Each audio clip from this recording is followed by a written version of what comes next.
Isang mapagpalang araw po sa ating lahat. Muli, napakalaking opportunity po para sa akin na makapagbahagi po ako ng word of encouragement. So, ang pag-aaralan po natin ngayong araw na ito is about let God turn your pain into praise.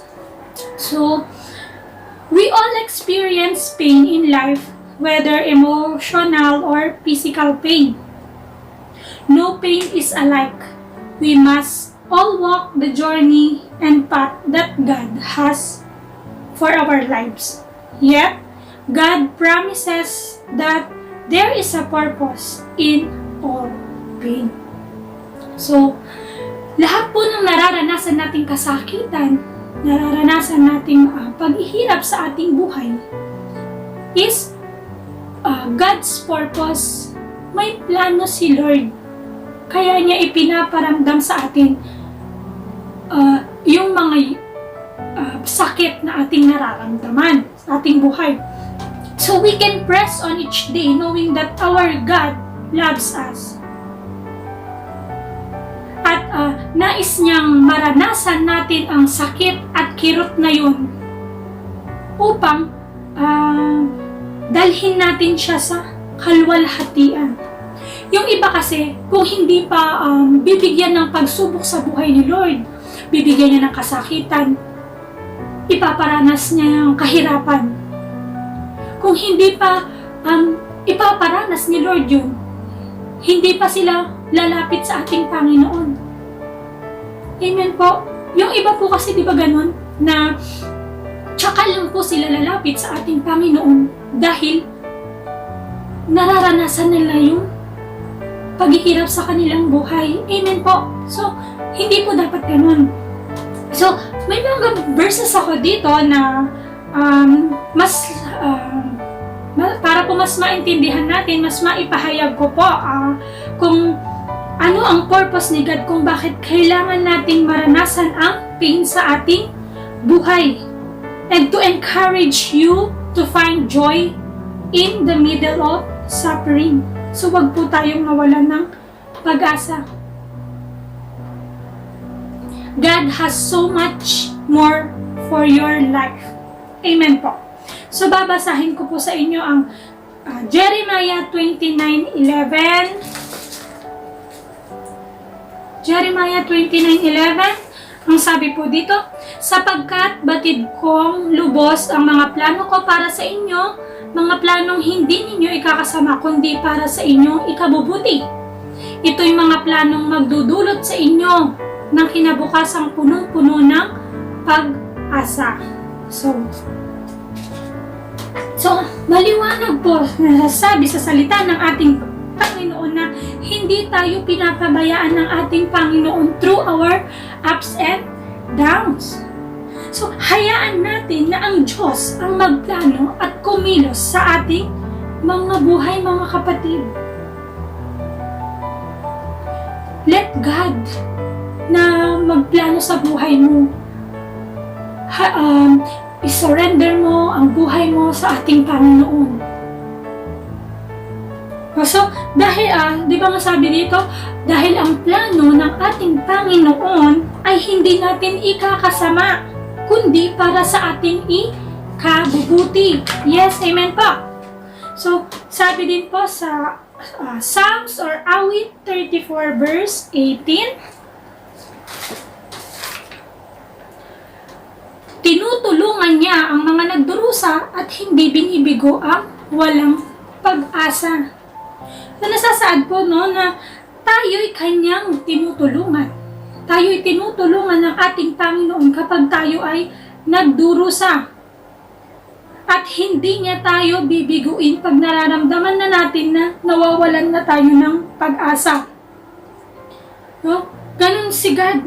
God has truly cares about our feelings and troubles. At kailangan nating makipag-isa kay Kristo. Sabi sa Philippians or Pilipos 4 verse 7, at ang kapangyarihan ng Diyos na hindi kayang unawain ng tao ang siyang mag-iingat sa inyong puso at pag-iisip dahil sa inyong pakikipag-isa kay Kristo. So, paano ba tayo makikipag-isa kay Kristo? Yung communication natin kay God, which is prayer. Praying to our God. When we pray kasi, di ba, mas gumagaan yung ating mga puso, ating mga isipan. Then, feeling po natin is ligtas po tayo pag tayo po ay nagpo-pray. So, pag nagsasuffer na tayo, pag nasasaktan na tayo, pag may problema na tayo, at may hinanakit na po tayo sa ating buhay, just pray to God para sa ating kapayapaan. At He will be close to us. Mas lalong mapapalapit pa tayo sa ating Panginoon dahil sa communication natin sa Kanya. So, alam po ba natin na we are so blessed that we have such loving Creator? Ganun na lamang ang Kanyang pagmamahal sa atin. Amen po. Na kailangan niya pa tayong bigyan ng problema para makilala siya. Para malaman natin kung paano kumilos sa buhay natin ng ating Panginoong Diyos. Na para malaman natin na mahal niya tayo, na nandyan lang si Lord para sa atin. Amen po. So, now question is, how your pain can turn to praise. So, meron po akong apat dito kung how you can respond to suffering by inviting God to turn your pain into praise. So, number 1 po, no, offer your suffering to God. So, it is a gift that God has allowed to come to you, so you will seek Him more and experience His grace. So, sa lahat ng nararamdaman natin, financial problems, depressions, broken relationships, illness, grief, or kung ano-ano pa, isurrender po natin ito sa ating Panginoon sa pamamagitan ng ating pananalangin. So, na yung mga pagsubok na nararanasan natin is purpose ni God para sa ating kapakanan. At lalo tayong magtiwala sa Kanya. Lalo tayong magtiwala sa mga plano niya para sa ating para sa bawat isa. Amen po. So, number 2, know that God is praying for you. So, hindi lang po pala tayo yung nagpre-pray. Even God po, pinagpre-pray niya po tayo. So, siya ay nananalangin para sa atin upang magtiwala sa Kanya. At alam po ba natin na mga kapatid na nanalangin din po ang ating Panginoon bago siya mamatay para sa ating mga kasalanan? Amen po. So, sa araw na ito, alam po natin na si Jesus ay patuloy na nananalangin para sa iyo sa langit. Amen po. So, number 3 po, confess and repeat of your sin to begin receiving healing from God. So, whenever you recognize a connection between your suffering and some type of sin in your life, confess your sin. Aminin po natin ang ating mga kasalanan at atin po itong talikurang lubusan. Yung iba po kasi nagko-confess, nagre-repent, pero mauulit na naman. Wag ganun. If you repent, dapat gawin mo for the glory of God. Amen po? So, sa pamamagitan nito, you begin receiving healing from God. Yung pain na nararamdaman mo, maghihil yan sa pamamagitan ni God. Amen po. So, number 4, live in ways that will help other people seek God in their own suffering. So, hilingin natin sa Diyos na bigyan tayo ng wisdom and knowledge, ng integridad at pagmamahal upang magbigay inspirasyon sa iba. At upang matuto ang higit pa tungkol sa iyong pananampalataya. So, kapag may nagtanong sa atin na tungkol sa ating pananampalataya, so testify kung paano ka binago ng Diyos. Testify kung paano binago ng Diyos ang buhay mo.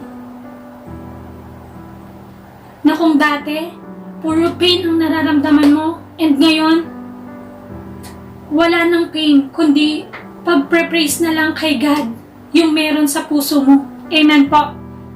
So, then, share the Word of God sa kakilala mo na nakakaranas din ng pain.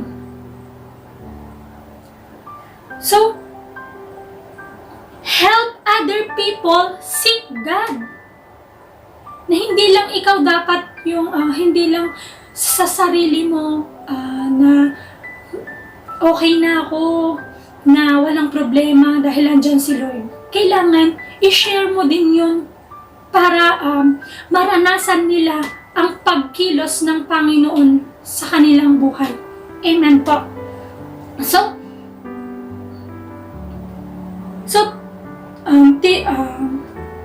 tungkol sa kung paano ka tinulungan ng Diyos na mapagtagumpayan ang iyong pagdurusa, sabi. Yung mga nararanasan mo noon, i-testify mo sa kanila, i-share mo sa kanila yung testimony mo. Amen po. So, last verse po bilang pagtatapos, babasahin ko po sa inyo ang Pilipos 4 verse 8.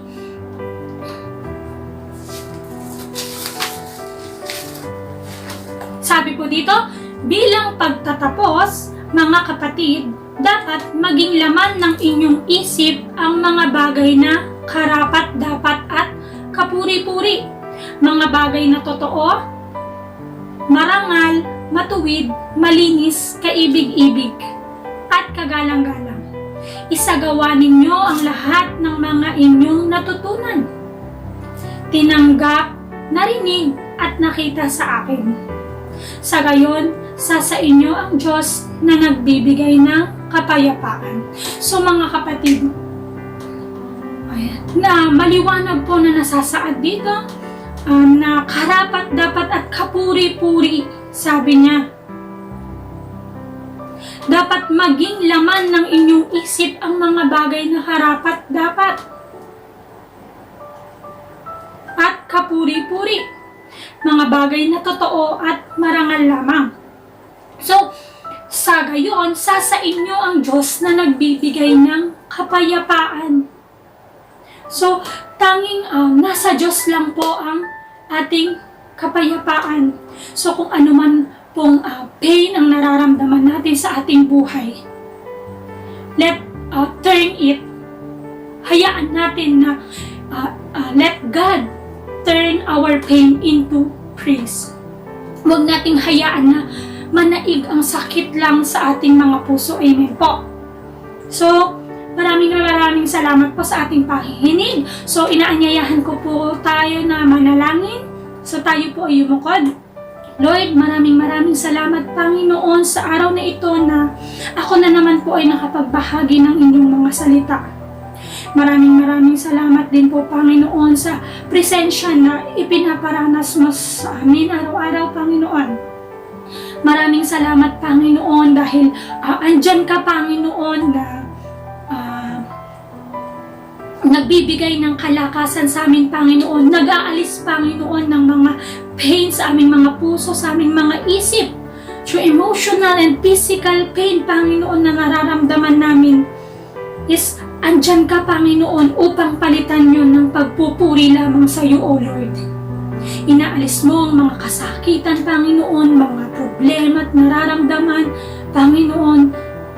Ikaw lamang ang Alam namin, Panginoon, na Ikaw lamang ang great provider, great healer, Panginoon. Tanging Ikaw lamang ang lahat, O Lord, na nagbibigay ng kapayapaan sa aming mga puso't isipan.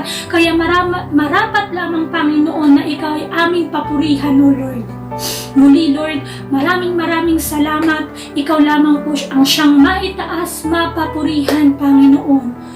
Kung may mas hihigit pa sa papuri, Panginoon, pasasalamat, yun ang nararapat na sambitin namin sa iyo, Lord.